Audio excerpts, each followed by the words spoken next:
Welcome, welcome, welcome to day one of Ab Camp.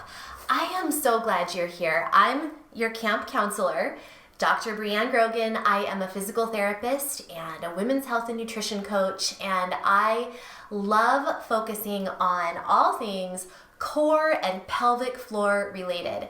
So this camp is intended to be a gradually progressive program.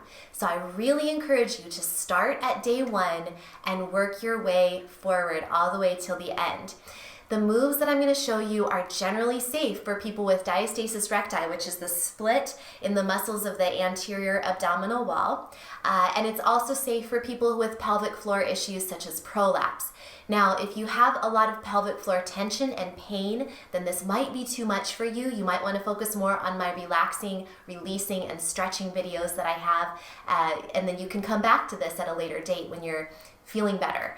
But for now, if you feel like this is appropriate for you, then let's get started. Day one of camp, when you go to summer camp, is all about packing up and leaving what you know behind and getting ready for a new adventure. So that's what we're going to do today. I want you to pack up your old ideas of what ab strengthening and core strengthening has to look like. Maybe you think of crunches and sit-ups and hardcore pounding cardio to melt away fat and that kind of thing. So if that's what you're thinking, you're actually not going to get any of that in this ab camp. It's all about gradually and progressively waking up the deep muscles of the core in new ways that you may not have done before. I want you to begin either sitting up, cross-legged, or maybe sitting on a yoga block or in a chair, however you want to sit so that you're comfortable. You can also lie down on your back with your legs bent. I want to begin by activating the deep muscles of the core. So when I talk about the core, I'm talking about the pelvic floor at the bottom. The pelvic floor is the group of muscles that sit in the base of your pelvis and support everything from below. I'm talking about the deep abdominals that wrap around your body like a corset and hook by connective tissue into your spine. And I'm also talking about your back muscles. I'm talking about your hip muscles. I'm talking about your breathing diaphragm. It's all connected. So that's what I mean when I talk about the core, and that's what we're going to activate with this first exercise. So what I want you to do first is get comfortable. Again, you can do this lying down on your back or seated in a chair or seated like I am, cross-legged. You're going to begin by putting the tongue, the tip of your tongue, on the roof of your mouth and just breathing. It sounds so simple, but this is actually the best first place to start. So you're going to begin by breathing into your belly, down low into your belly and your lower ribs. It's not just your belly that you're pushing out and pulling in. Everything is expanding 360 degrees around and also down as you breathe in. So let everything expand as you breathe in. Your breathing diaphragm is actually coming down right now and there's pressure building in your abdomen. Now exhale and lift everything up in your pelvic area, your pelvic floor, and pull your lower belly in. Your breathing diaphragm is actually lifting up right now. So I'm going to show you from the side. I'm going to breathe in, everything expands. And I'm going to breathe out. Everything lifts and pulls inward and upward as the air comes out. Breathe in. And breathe out.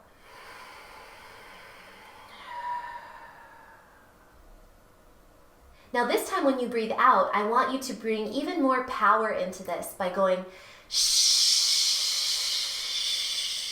okay? So here we go, you breathe in, let everything expand all the way around your bra strap, that area beneath your bra strap, those back ribs expand, your pelvic floor expands, and as you exhale, shh. Really go for it. It's a little bit obnoxious, right? But do it anyway. So again, breathe in. And breathe out.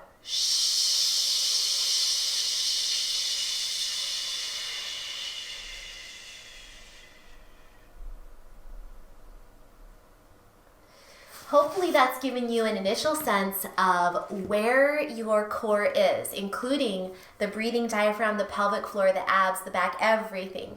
The next thing we're gonna do is wake things up a little bit more and talk about anterior and posterior pelvic tilt. This is what anterior pelvic tilt looks like, is this. My pelvis, the front of my pelvis is moving forward. Now the back of my pelvis is coming back, but what we focus on when we say anterior pelvic tilt is we focus on the front of the pelvis, those little hip spikes right here. So anterior pelvic tilt. Now posterior pelvic tilt is like this, when you tuck your bum under and the front of your pelvis bones go back. Now my pubic bone is actually forward, but my pelvis hip spikes, the anterior superior iliac spines of my pelvis, are back. So in this anterior pelvic tilt position, you can feel kind of a stretching of the abdominal area and a strengthening of the deep back muscles. When you're in this posterior pelvic tilt position, you can feel your abdominals drawing in and your back muscles, your low back muscles, which sometimes are real tight on people, stretching out. So just go back and forth a few times and get to know these feelings of the anterior and posterior pelvic tilts. Now usually we want to do our exercises and keep our posture in a nice neutral alignment. So you're not in anterior pelvic tilt and you're not in posterior pelvic tilt. But when you're first getting started, it can be really helpful to do some of the exercises in a posterior pelvic tilt because it's so easy to feel the pelvic floor lifting and the belly muscles pulling inward when you're in this position.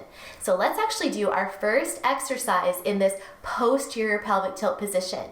All right, so swing your feet out to the side and sit on your bum and come all the way forward to the front of your mat. What we're going to do here is some booty scoots all the way back to the back end of the mat. Slightly round your low back just a little bit and lift your pelvic floor. So nice and engaged through the core, pelvic floor and low abs. Now you're gonna come onto your left sit bone and lift your right hip up just a little bit. You can bend your right knee just a little bit as well. And you're gonna think of plugging the right femur, the right thigh bone, back into the hip socket. So plug back into the hip socket as you lift that leg off the ground and set the hip back down on the ground.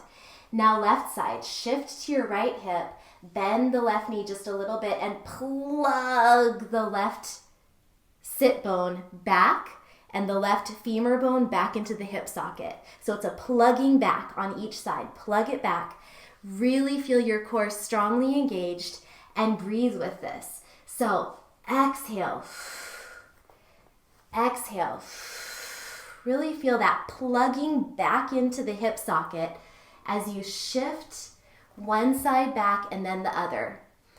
Again, we're allowing a little bit of rounding in the low back. Not a lot, but a little bit we're allowing just for today, just for this exercise. Feel like you're walking yourself back on your yoga mat all the way to the back. Keep going. Really feel the core muscles active and engaged, the abs and the hip flexors, those deep hip flexor muscles, the iliopsoas. Slowly, slowly, slowly. Almost there. Exhaling. And go ahead and find yourself toward the back of your mat. Okay, cross your legs. Right now, my left leg is in front of my right, and lift your arms up. As you come back down with your hands, I want you to let your low back round again. Let it round just a little bit. Lift through your pelvic floor, pull in your low tummy, and exhale, lift those knees toward your chest. And inhale, arms up. Exhale, repeat. Really pulling the low belly in and lifting the pelvic floor as you curl just slightly with your low back. One more time. Inhaling and then exhale. curl into a tight little ball. And down. Switch sides with your leg cross after you kind of circle it out a little bit. Loosen it up.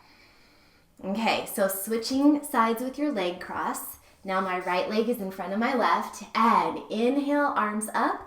Exhale, hands down. Round just a little bit. Pull the low belly in and round the low back just a little bit. Posterior pelvic tilt. And exhale. Inhale, anterior pelvic tilt.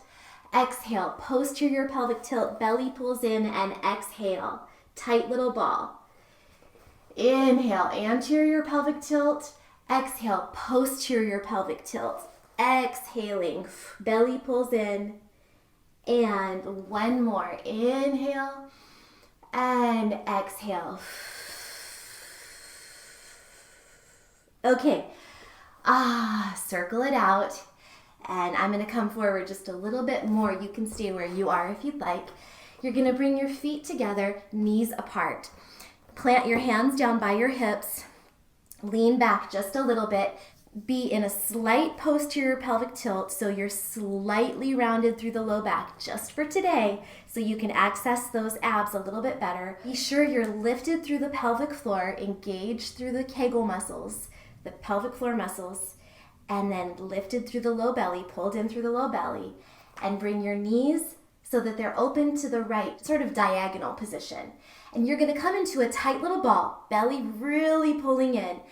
Bring those knees to the chest, okay? And then down, then to the middle, we come tight little ball and down, and then open to the left just a little bit, and exhale, tight little ball.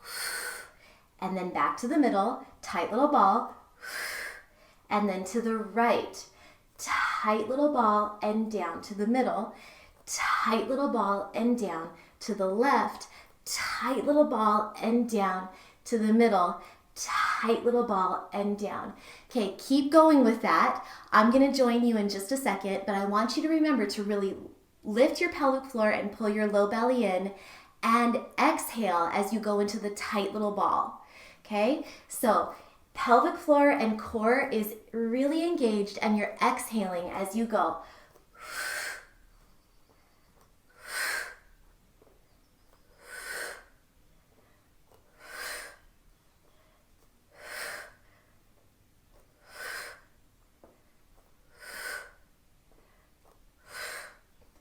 Very light touch on your hands. You don't want to be crunching up too much through your shoulders. You don't want to be like this, okay? So you're still lifted through your chest and your heart. Keep going. If you stopped, keep going. You want to be lifted through your chest and shoulders and heart. And keep breathing. This is a big hip flexor exercise, and you should be feeling it in your abdominals as well, in the obliques, all of the deep abdominals, and definitely your hip flexors, which are a part of your core. Don't worry, we're going to stretch them out in just a second. So keep going. Really pull the belly in. Last one here. Hold it and down. Okay, goodness gracious, let your knees drop side to side. That is a very big strengthener for the hip flexor muscles. You're probably feeling that. So let the knees drop side to side, and then we're going to go into tabletop. So you can do this from your fists, and you are going to have your feet planted right underneath your knees. Really lift through the bottom. Lift, lift, lift. Look up toward the ceiling. Strong through the arms. Try to feel that your wrists are directly under your shoulders. And again, your hips are lifting, lifting, lifting up nice and high. Knees are over your ankles. They're not knocking in or flaring out. Strong. Lift your bum just a little bit more. Hold it for 4, 3, 2, 1, and down. Okay, cross your legs and let's come back onto our heels. And our final move here is another one where you're going to be in a posterior pelvic tilt, really pulling your belly in. Again, this is just a sort of a day one thing that we're that we're doing so much in this posterior pelvic tilt. You're going to bring your hands in fists behind your knees, directly behind your knees, kind of mid-thigh on both sides. Slightly curl through the low back. Really draw your pelvic floor in and up and your belly in. Your belly button toward your spine. So you're like a little Halloween cat spine. Not an arch, but a slight round in the low back. Posterior pelvic tilt. So lifted through here, you are going to press into the tops of your feet and press into your fists and exhale. Really use your core and come up with your knees. Hold it. Belly lifts, belly pulls into spine. Hold it, hold it, hold it, and down. Shake it all out. And let's do that 2 more times. So hands and fists. Inhale, belly expands, let it be. Exhale, pull belly button to spine. Lift your pelvic floor and press down into your fists. Lift the knees off the floor. Keep breathing, but keep your belly button pulled into your spine the whole time. Keep your knees together, not flaring out, and set them down. Okay, 1 more time. Are we ready? Fists. Inhale, belly expands. Exhale, belly button pulls to spine. Press down into your fists and lift the knees and hips up, up, up, up. Pressing down into your feet. Press, press, press. Belly button pulls to spine. And down. Oh my gosh, nothing like throwing you right in to the fire at ab camp. So come onto your elbows for that nice Sphinx stretch again. Straighten one leg out behind you and then the other straightens out behind you. Shoulders down away from your ears. Pull through. And again, day 1 of camp is always packing up what you know, leaving it behind, and moving on into the unknown. If that felt crazy, if that felt uncomfortable for you, or if you didn't know what the heck I was talking about and you couldn't feel anything, then please know that as you get stronger, you will feel it. You will know that what I'm talking about. Please know that if you felt pain, then that's not what I want. I don't want pain. I want some sensations of muscles waking up. I maybe want a little discomfort, maybe a little burning if you could feel those muscles turning on. I don't want pain. So again, if you didn't feel anything, that's okay. Pull your belly button toward your spine a little bit more when you're doing the exercise. Engage your core just a little bit more and just keep practicing and gaining strength. You will feel it, I promise. Again, if you felt pain, then back off. I actually have a video that I'll link to in the notes below that's called The Hardest Quarter Inch You'll Ever Move, and that's a really nice place to get started. I also have a video called Exercises for Spinal Fusion, and that's another great place to get started for anyone who felt like day 1 today was a little bit too much. So if you felt like this was okay and you're kind of like, okay, I'll give this a shot, then let's get ready for day 2 and 3, all the way up to day 18. We're really gonna wake things up in your core. We're gonna gradually progress, and you won't believe the changes you'll see by the end of this complete ab camp. You're gonna be transformed as far as your core strength, your endurance, and just your ability to really sense and feel these muscles of your core. You should ultimately experience gains in your pelvic floor, strength and health, possibly even some improvements in urinary continence if you had bladder leakage. You may see some decrease in diameter of the gap if you have diastasis recti. You should see all sorts of really wonderful positive benefits by the end of this 18 days, and especially if you go beyond ab camp and continue with your strengthening even after camp is over. So thanks for watching, and tomorrow we're gonna have a whole new batch of fun for you, so be sure to come on back and play a little bit more with me here at ab camp. Until next time, remember, eat clean, move every day, and you will shine brighter.